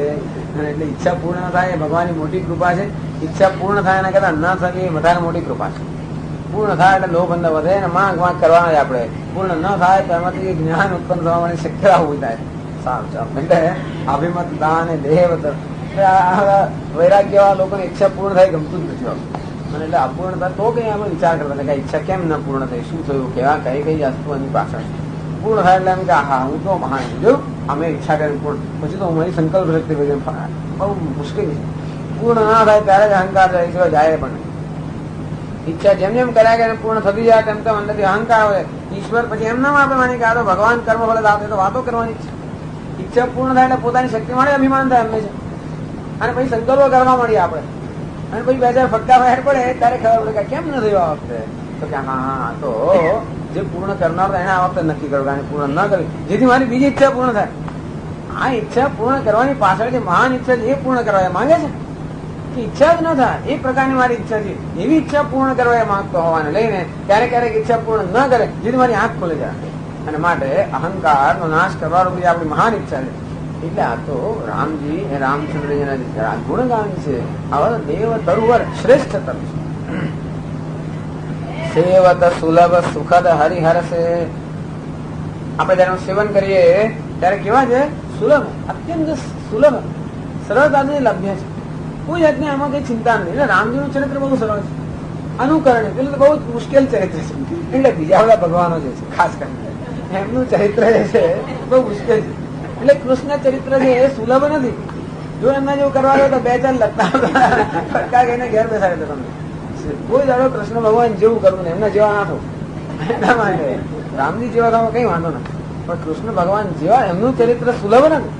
હા, પ્રાપ્ત થાય તો બહુ શ્રેષ્ઠ છે, એમાં શંકા નથી, પણ આ સુલભ છે. તમે એમના જેવું કરો તો વાંધો નહીં, જરા પણ વાંધો નહીં. કૃષ્ણ ભગવાન જેવું કરવા ગયા અને માટલી કોળીને કપડા આપણે લઈ ગયા તો જેનું કયા એટલા માટે એટલે એમાં પડવું એને દૂરથી નજર દર્શન કરવા અને આનંદ માણવો. સેવત સુલભ સુખદ. અચ્છા, રામજીના ગુણગાન સુલભ છે અને સુખદ છે બંને. અને એટલે કડક નથી એમાં કોઈ પ્રકારનો. એટલે રામજી તો એમના ગુણગાન છે સુલભ સુખદ હરિહર છે. તો કે સુલભ અને સુખદ, હરિ અને હર બંનેનું દ્રષ્ટાંત આપે છે. જેમ ભગવાન વિષ્ણુ અને શિવજી બંને કેવા છે? એકને યાદ કરે બીજાને તો પછી એવું લાગે પછી કઈ પક્ષપાત થઈ ગયો. હરિ અને હર, શિવજી અને વિષ્ણુ ભગવાન જેમ સુખદ છે એ પ્રકારના, એ સુલભ નહીં હોય. આ રામચરિત્ર સુલભ અને સુખદ બંને છે. તો હરિહર છે, હરિ અને હર જેવા અત્યંત સુખ. અને એ લોકો સુલભ પણ માને. ભક્ત લોકો હંમેશા ભગવાન જેવું કોઈ સુલભ વસ્તુ નહીં, બાકી બધું દુર્લભ છે. આપણે એમ કે દુનિયાના વિષયો સુલભ છે, કોઈ સુલભ છે જ નહીં. કોઈ ક્યારે પણ લભ્ય થતું જ નથી. આપણી પાસે આવ્યું એટલે એમ ના માનો કે મળી ગયું આપણને, એની તારે જરાક એટલે કોઈ વિષય આપણે મળી ગયો ક્યારે એ માનવું નહીં. જ્યાં સુધી એનું મૂલ્ય મનમાં ત્યાંથી આપણને લાગે મળી ગયું. જયારે મૂલ્ય બદલાયું તો આ વિષય તરત બીજું પાછું બતાવે અને ક્યાંનું ક્યાંય જતો રહે. પણ દુનિયામાં કોઈ વસ્તુ સુલભ છે જ નહીં. એક જ વસ્તુ સુલભ છે, કઈ હરિ અને હર એક જ છે. એટલે સુલભ જો જોવા જઈએ તો આ ભગવાન ઈશ્વર સિવાય કોઈ સુલભ જ નથી. કારણ કે લબ્ધ છે એટલા માટે. એ વસ્તુ લબ્ધ એટલે પ્રાપ્ત જ છે એટલા માટે સુલભ છે અને સુખદ છે. બીજા બધા વિષયો કેવા છે? કદાચ આપણે જલ્દી મળી જાય તો પણ છેવટે દુઃખ ઉત્પન્ન કરનારા છે. આ સુલભ પણ છે અને સુખદ પણ છે.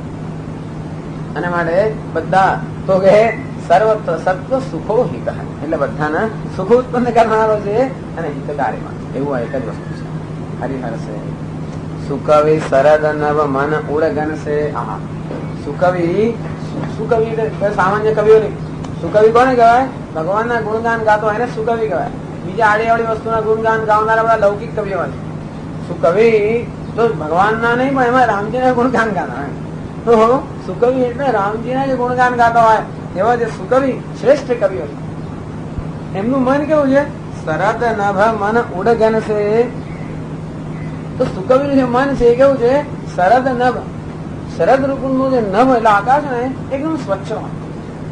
શરદ ઋતુની અંદર તો આકાશ એકદમ સ્વચ્છ હોય અને તે વખતે ખરેખર આકાશની શોભા જોવી હોય એટલે શરદ પૂર્ણિમાનું આટલું મહત્વ એટલા માટે એ વખતે એ જે આખી ઋતુ છે એ વખતે આકાશ એકદમ સ્વચ્છ હોય, ત્યાં વાદળો પણ ના હોય કે બીજો પણ કોઈ જાતની, તો કે એમાં બીજી કોઈ જાતનું પોલ્યુશન ના હોય, તો કઈ પ્રદૂષણ ના હોય.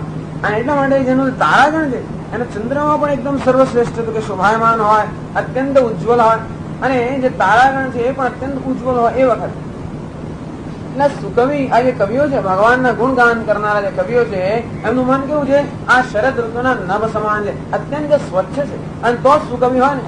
એનું મન સ્વચ્છ ના હોય તો બીજી વસ્તુ આપણે બધા કવિ તો છીએ જ, ક્યાંક કોઈકના ગુણગાન ગાયા જ કરતા હોય છે ને સતત. ધર્મના અર્થના કામ કશાક ગુણગાન ગાયા જ કરતા હોય છે. આપણી બધી ભાષા હોય કે ના હોય. સુકવિ જે હંમેશા ભગવાનના જ ગુણગાન ગાતો હોય છે એનું મન કેવું? સ્વચ્છ હોય. કેવું સ્વચ્છ હોય? આ શરદ ઋતુના નભ સમાન. તો એની અંદર આ સુકવિ શરદ નભ એમાં રામચરિત કેવું છે? ઉડગન. ઉડગન એટલે તારાઓ, તો નક્ષત્ર સમાન છે. તો તારાઓની ખરેખર શોભા પણ ક્યારે છે? આ તો કે શરદ ઋતુની અંદર. જે વખતે બહુ સ્પષ્ટતાથી આપણને આ જે આકાશની શોભા, તો આકાશની શોભા ચંદ્રથી પણ છે અને તારાઓથી પણ છે. અને એટલા માટે વારંવાર આ રામજી કે રામચરિત્ર છે અને રાકેશ એટલે એને પૂર્ણ ચંદ્ર સાથે સરખાવે છે, અથવા તો એમને રાત્રિ સાથે સરખાવે છે કે રાત્રિ જયારે હોય, આ શરદ ઋતુની રાત્રિ હોય અને ચંદ્રમાં હોય એ એકદમ અત્યંત શ્રેષ્ઠ સુશોભિત છે. અને એટલા માટે આ રામચરિત્ર છે એ સુકવિઓ શ્રેષ્ઠ કવિઓના સ્વચ્છ અંતઃકરણ ની અંદર તો કે તારાગણ સમાન છે, અત્યંત શોભાયમાન છે. તારાઓ કેવો હોય? અનંત હોય, એનું કોઈ અંત ના હોય. રામચરિત્ર પણ કેવું છે? અનંત છે, સુશોભિત છે, સુંદરતા પ્રદાન કરે છે. વળી રામ ભગત જગત જીવન ધન છે. રામ જેના ભક્તો છે એને માટે તો જીવન ધન છે, જીવન સમાન છે. એક ક્ષણ પણ જેના વગર રહી ના શકે, એમનો પ્રાણ નીકળી જાય. રામ જેના ભક્તો છે એના માટે રામચરિત્ર કેવું છે? આ જીવન ધન છે. અને છેલ્લે કહે છે સકલ સુકૃત ફલ ભૂરી ભોગ સે, सकल सुकृत फल भूरि भोग से, जगहित निरुपदि साधु लोग से, जगहित निरुपदि साधु लोक से, सेवक मन मानस मराल से, सेवक मन मानस मराल से, पावन गंग तरंग माल से, पावन गंग तरंग माल से, सकल सुकृत फल भूरी भोग से. सकल સુકૃતનું ફળ ખરેખર અનંત કોટી જન્મની અંદર અનેક જયારે આપણે સત્કર્મ કર્યા હોય તેના પરિણામ રૂપે આ જે રામચરિત્ર છે એ આપણે પ્રાપ્ત થાય, એમને ન થાય. અને એટલા માટે રામચરિત્ર કેવું છે? સકલ સુકૃત ફલ ભૂરી ભોગ છે. એટલે કે સંપૂર્ણ આપણે જે બધા પુણ્ય કર્યા હોય એનું જે ફળ સ્વરૂપ જે ભોગ મળે, બધા ભોગ એટલે ખૂબ અનંત જન્મના આપણે પુણ્ય કર્યા હોય એ બધા પુણ્યના બધા ભોગ આપણે જયારે પ્રાપ્ત થાય, ભૂરી ભોગ જયારે પ્રાપ્ત થાય અને કેવો આનંદ આવે, એટલો આનંદ આ રામચરિત્ર આવે.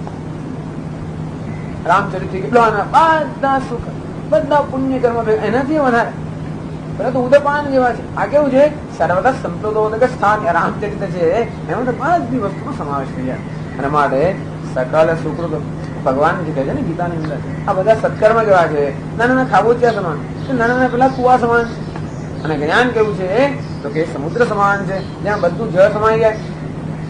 એ રામચરિત્ર કેવું છે? સમુદ્ર સમાન છે. નાના કર્મ કરવા, અનેક અસંખ્ય કર્મ કરવા જે નાના મોટા સુખ પ્રાપ્ત થાય એ બધાનો જેમાં સમાવેશ થઈ જાય છે એવું આ રામચરિત્ર છે. જગહિત, આ લોકોનું હિત કરવા માટે કેવા છે? સાધુ લોકો છે. જેમ સાધુઓ જગતનું હિત કરવા, જે સાધુનો એક જ તો કે સ્વભાવ છે.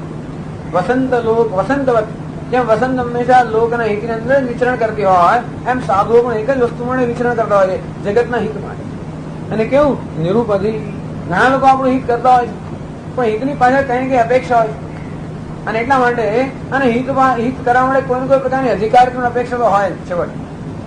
એટલે કદાચ આપણું હિત કરવાની પાછળ આપણી પાસેથી કોઈ બીજા પરોપકારની અપેક્ષા ન હોય તો હિત કરનાર લોકો બીજાના ગુણ જોઈને એનું અધિકારીત્વ જોઈને પછી હિત કરે. સાધુ કેવા છે?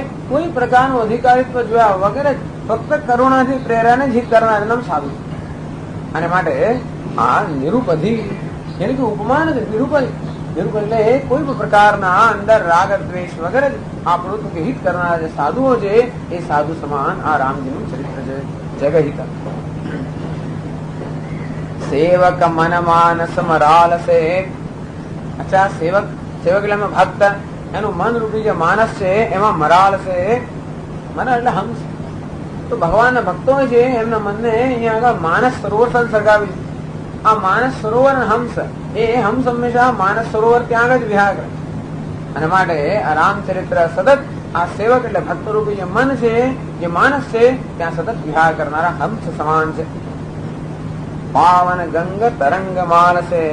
અને તરંગ ગંગાજીના તરંગ સમાન પવિત્ર છે.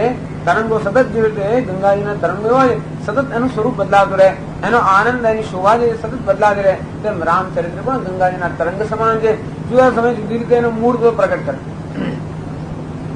આમ આવી રીતે 28 રીતે આ તુલસીદાસજીએ રામચરિત્ર ચરિત્ર છે એના ગુણગાન ગાયા.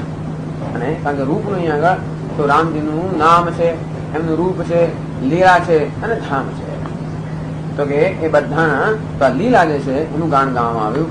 પેલા નામના, પછી રૂપના, હવે લીલાના ગાન એમને ગુણગાન ગાયા. અને હવે ધામ, હવે પછી જે આવશે એ રામજીનું ધામ અયોધ્યા સરયુ વગેરે છે તેનું વર્ણન આવશે. અને આ રીતે એમનું જે લીલા છે એ લીલાના જે ગુણ છે એનું અહીંયા આગળ વર્ણન હવે સમાપ્ત કરે છે પછીના દોહાની અંદર. કુપથ કુતરક કુચાલિ કલે કપટ દંભ પાખંડ દહન રામ ગુણ ગ્રામ જીમી ઇંધન અનલ પ્રચંડ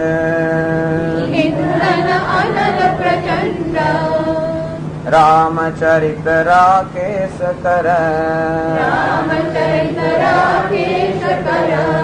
સરિસ સુખદ સબ કાહુ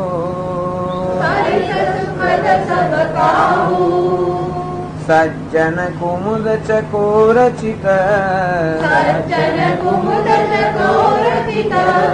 હિત વિશેષી બડલા હુસિયાવર રામચંદ્ર પવન સુત હનુમાન કી જય.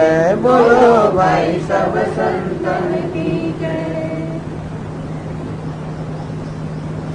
કુપથ કુતરક કુચાલી કલી કપટ દંભ પાખંડ દહન રામ ગુણ ગ્રામ જીમી ઇંધન અનલ પ્રચંડ. જીમી જેવી રીતે પ્રચંડ અનલ પ્રજ્વલિત થયેલો અગ્નિ જે છે એ શું કરે છે? ઇંધન એટલે કે લાકડાને જેવી રીતે ભસ્મ કરી નાખે છે. તો આમ તો અગ્નિ જો પ્રજ્વલિત ન થયો તો બહુ મુશ્કેલી પડતી હોય, ધુમાડા આવે ને બહુ દુઃખ થાય, એટલે એને એક પ્રકારનો સંતાપ ઉત્પન્ન કરે. પ્રચંડ જયારે અગ્નિ હોય એની અંદર જયારે કાષ્ઠને તરત બાળીને ભસ્મ કરી નાખે. આમ રામજીના જે ગુણગામ છે, રામ ગુણ ગ્રામ, રામજીના જે રામ ચરિત્ર જે છે, રામજીની જે લીલા છે એ કેવું છે? આ પ્રચંડ અગ્નિ સમાન છે. અને બાળીને ભસ્મ કરી નાખે. એની માટેનું કાષ્ઠ કહ્યું, એનું દહન કહ્યું. તો દહનનું અહીંયા વર્ણન કરે છે તુલસીદાસ. કુપથ કુતરક કુચાલી. કુપથ, કુપથ એટલે કુપથ. સુપથ આ વેદનો જે માર્ગ છે, ધર્મનો માર્ગ છે એને શું કહેવાય? સુપથ. અધર્મનો માર્ગ છે એને શું કહેવાય? કુપથ. આ કુપથ જે છે, અધર્મનો માર્ગ છે, આ રામચરિત્ર રૂપી અગ્નિ માટે એક ઇંધન સમાન છે. કુતરક એટલે કુતર્ક, એક સુતર્ક છે, શાસ્ત્ર અનુકૂળ તર્ક છે, અને બીજો કયો છે? કુતર્ક છે. કુપથ એટલે કે અધર્મ. અધર્મ જયારે પોતાની સ્વભાવ કે વાસનાઓ કે પોતાના રાગ દ્વેષ ને અનુસરી જયારે કરવામાં આવે ત્યારે ઘણી વાર અધર્મ થઈ જતો હોય છે. રાગ દ્વેષ ને બાજુમાં મૂકવામાં આવે અને શાસ્ત્રીય દ્રષ્ટિ પ્રમાણે જીવનનો જયારે વ્યવહાર કરવામાં આવે તો કે કુપથની દ્રષ્ટિ આપણે પ્રદાન કરે છે. અને એ રીતે કુપથ જે છે આપણો અધર્મ છે એ નષ્ટ થાય છે. કુતર્ક એવો તર્ક જેને લઈને શાસ્ત્ર ની નિંદા થતી હોય, એવો તર્ક જેને લઈને ઈશ્વર ની નિંદા થતી હોય, એવો તર્ક જેને લઈને મહાત્મા જે આવું થાય તો સમજવું કે કુતર્ક થયો. તો સુતર્ક એવું કહેવાય જ્યાં શાસ્ત્ર, મહાત્માઓ અને ઈશ્વર, તો કે એમાં જ્યાં પ્રશંસા થતી હોય એનું નામ સુતર્ક. અનુકૂળ ચિંતન અને પ્રતિકૂળ ચિંતન કહેવાય કુતર્ક. આ પણ નષ્ટ કરી નાખે તો કે ઈશ્વર માટે પ્રેમ ઉત્પન્ન કરે, શાસ્ત્ર માટે પ્રેમ ઉત્પન્ન કરે, ભક્તો માટે પ્રેમ ઉત્પન્ન કરે, અને જે કુતર્ક છે એનો નાશ કરી નાખે. કુપથ કુતર્ક કુચાલી. ચાલી એટલે કે ચાલ, આપણે જે દુરાચાર જે હોય છે એને કુચાલી કહેવામાં આવે. કલિયુગમાંથી જન્મેલા છે એ સર્વનો નાશ કરે છે. કપટ દંભ પાખંડ. કપટ, દંભ અને પાખંડ આ બધાનો પણ નાશ કરે. રામચંદ્રજી છે એ બધાનો તો કે વિરોધી છે. એ હોય ત્યાં કપટ પણ ના હોય, દંભ પણ ના હોય, પાખંડ પણ હોય. બહુ જાજો ભેદ નથી, થોડો ઘણો ભેદ છે. કપટ ની અંદર હોય કઈક તો મુખ में राम बगल में, એટલે અંદર કંઈક હોય અને બહાર કંઈક હોય, એનું નામ કપટ. કપટ ની અંદર હંમેશા પટ જરા હોય, આવરણ હોય. એટલા માટે અંદર જે આપણી દુષ્ટ યોજના હોય એ યોજનાઓ તો કે એને આપણે આવૃત કરીને બહાર જુદા શબ્દોની અંદર વિપરીત વસ્તુ આપણે વર્તન કરતા નામ કપટ. એટલે બહારથી અત્યંત મીઠું હોય અને અંદરથી જ અત્યંત વિષમય હોય એવું જે મન જે હોય છે એને કપટી કહેવામાં આવે છે. દંભ અંદર હોય કઈ અને બહાર બતાવે કઈ. દંભ સાથે કર્મ, અંદર હોય કઈ અને અંદર વેશભૂષા બધા ચાતુર્યથી આપણે હોઈએ કઈક અને બહાર બતાવીએ કઈક રાવણ જેવા, તો કે તમ થાય. અને પછી પાખંડ પાખંડ લોકો જો હોય છે પોતાના જે દુષ્ટ વિચારો હોય ને એના બધાને એની અંદર લઈ જાય. આ પાખંડ લોકોની વાણીથી એ લોકો પાખંડ હોય છે. પાખંડ એવો હોય છે કે પોતાની જે અનેક પ્રકારની દુષ્ટ માન્યતાઓ હોય કે પોતાના જે અનેક દુષ્ટ જે પોતાના વિચારો હોય લોકોને પણ કેવી રીતે વિચારોની અંદર જોડવા એ માટે બહુ સરળ લોકો જાત જાતની બહુ મોહક વાણીનો ઉપયોગ કરતા હોય છે અને એ રીતે બધાને પોતાના પક્ષમાં લગાવે. આ પાખંડતા જે છે એ વાણીથી પ્રગટ થતી હોય છે. દંભ જે છે એ કાયથી કે કર્મથી પ્રગટ થતું હોય છે અને કપટ જે છે મનમાં હોય છે. એ મનમાં, વચનમાં અને કર્મની અંદર જે આ પ્રકારની જે અજ્ઞાનની જે આ ત્રણ અભિવ્યક્તિ છે આ બધા રામચરિત્ર રૂપી અગ્નિ માટે તો કે ઇંધન સમાન છે. સતત આવવાનો તરત નાશ થઈ જાય છે. વળી કે છે રામચરિત રાકેશ કર સરિસ સુખદ સબ કાહુ. રાકેશ એટલે કે ભાઈ પૂર્ણચંદ્ર, પૂર્ણચંદ્રના કર એટલે કે કિરણ સમાન. તો રામચરિત્ર જે પૂર્ણચંદ્રના કિરણ સમાન છે. સરિસ સુખદ સબ કર સરિસ સુખદ સબ કાહુ, બધાને સુખ આપનાર છે. રામચરિત્ર ગમે તે હોય તો સારો હોય ખરાબ હોય ઈચ્છા હોય અનિચ્છા હોય જે કોઈ રામચરિત્ર નું શ્રવણ કરે બધાને સુખ આપનારા છે. પરંતુ સજ્જન જે લોકો છે એને માટે કહેવાય છે સજ્જન કુમુદ ચકોર ચિતા. જે સજ્જન લોકો છે એમના ચિત્તને અહીંયા આગળ તુલસીદાસજી કુમુદ અને ચકોર બે સાથે સરખા. કુમુદ હોય જેવો ચંદ્ર ઉદય થાય એટલે કુમુદ કેવું છે વિકસિત થાય. એટલે સજ્જનનું ચિત્ત કેવું હોય છે જેવું રામચરિત્ર નું શ્રવણ થાય કે તરત રામચરિત્ર નું શ્રવણ જયારે થાય એટલે ચિત્ત કેવું છે આમ વિકસિત થાય છે. એટલે માટે સજ્જનનું જે ચિત્ત છે ને કુમુદ સાથે રખાવે છે. અને વળી કેવું છે ચકોર. આ ચકોર નામના પક્ષીની કવિ લોકોએ બહુ વાતો કરેલી છે. એવું કહેવામાં આવે છે કે સાંભળેલી વસ્તુ ચકોર સતત અમે ટગર ટગર ચંદ્ર સામે જ જોયા કરે, બીજે ક્યાંય જોયે છે. અને મારે ચંદ્રનું જો પ્રેમનું કરવું હોય કે એનું દ્રષ્ટાંત આપવું હોય ત્યારે ચંદ્ર અને ચકોર પક્ષીનું દ્રષ્ટાંત આપતા હોય છે કવિ લોકો. તો ચકોરને એટલો પ્રેમ હોય છે ચંદ્ર માટે કે ઘણી વાર તો અગ્નિ હોય, અગ્નિના કિરણોને પણ એ ચંદ્રના કિરણો માનીને એને પણ ખાઈ જતું હોય છે. એટલું બધું આ ચકોર પક્ષી હોય છે. અને આ સજ્જનનું ચિત્ત પણ કેવું છે એક જ જગ્યાએ કેન્દ્રિત થયું. ક્યાં આગળ? આ રામચરિત્ર અને રામ સામે ટગર ટગર જોયા કરે એમનું ચિત્ત. અને એટલા વડે એક તો ચિત્તનો વિકાસ થાય કુમુદની જેમ અને જોડે ચિત્ત સતત રામ સાથે જોડાયેલું હોય છે. એનું જે પાન કરતો હોય બીજા કશાનું પાન કરે જ નહીં ચકોર. અને માટે સજ્જન લોકો જે છે એમનું ચિત્ત જે કુમુદ અને ચકોર સમાન છે એને માટે તો હિત વિશેષી બળ લાભુ એને વિશેષ હિતપ્રદ છે અને અત્યંત લાભપ્રદ છે. લાભ અને હિત બંને જેને થાય છે એવું આ રામચરિત્ર જે પૂર્ણચંદ્ર સમાન છે એ સર્વને સુખકારી છે. પણ જે સજ્જનો છે ભક્તો છે શુદ્ધ અંતઃકરણવાળા છે એમને માટે તો ખાસ આ કુમુદ એમના જે ચિત્ત છે એ કુમુદ જેમ વિકસે છે ચકોરને જેમ તૃપ્ત થાય છે.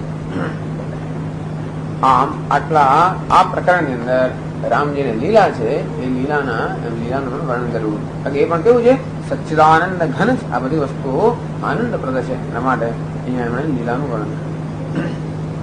પાઈ ન કેહી ગતિ પતિત પાવન રામ ભજી સુनु સઠ મના.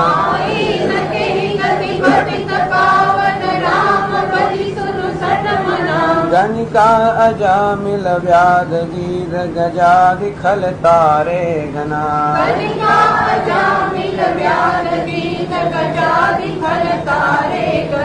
આભીર જમન કિરાત ખસ સ્વપચાદિ અતિ અગરૂપ જે.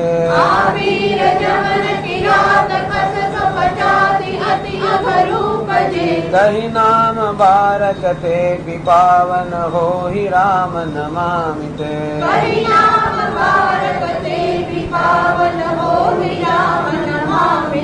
रघुवंश भूषण चरित यह नर कहि सुनहि जे गावहि।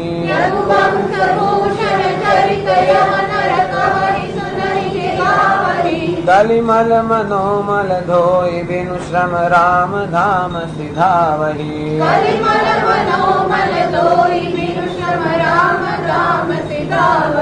सत पंच चौपाई मनोहर जानि जो नर उरधर।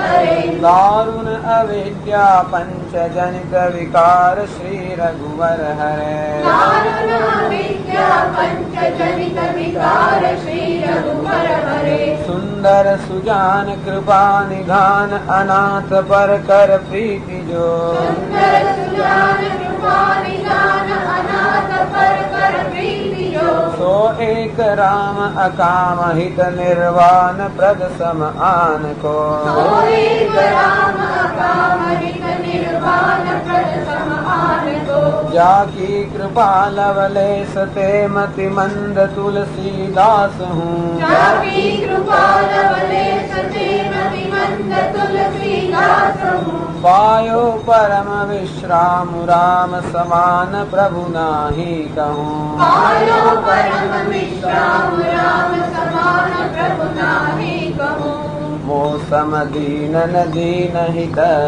वो समदीन दीन हित तुम समान रघुवीर तुम समान रघुवीर अस विचारि रघुवंश मनी अस विचारि रघुवंश मनी हरहु विषम भव भीर हरहु विषम भववीर कामिहि नारि पियारि जिमि कामिनि नारि पियारि लोभिहि प्रिय जिमि दाम लोभी प्रिय जिमिदाम जिमि रघुनाथ निरंतर प्रिय तिमि रघुनाथ निरंतर प्रिय लागहु मोहि राम सियावर रामचंद्र की जय पवन सुत हनुमान की जय बोलो भाई सब संतन की जय यत्पूर्वं प्रभुना कृतं सुकविना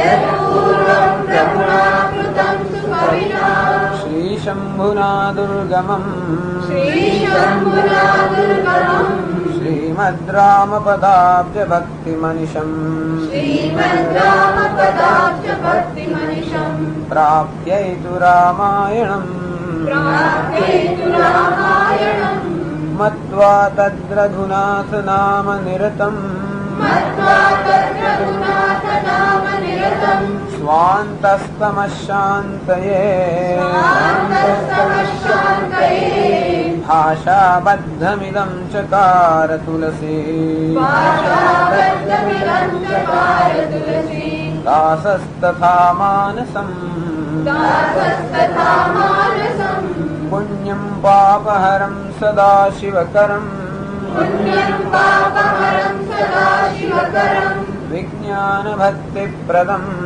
विज्ञानभक्तिप्रदम् मायामोहमलापहं सुविमलम् मायामोहमलापहं सुविमलम् प्रेमाम्बुपूरं शुभम् प्रेमाम्बुपूरं शुभम् श्रीमद् रामचरित्रमानसमिदम् श्रीमद् रामचरित्रमानसमिदम् भक्त्यावगाहन्ति ये भक्त्यावगाहन्ति ये ते संसारपतङ्गघोरकिरणैः ते संसारपतङ्गघोरकिरणैः दह्यन्ति नो मानवाः दह्यन्ति नो मानवाः ॐ पूर्णमदः पूर्णमिदं पूर्णात् पूर्णमुदच्यते पूर्णस्य पूर्णमादाय पूर्णमेवावशिष्यते ॐ शान्ति शान्ति शान्तिः हरिः ॐ श्रीगुरुभ्यो नमः हरिः ॐ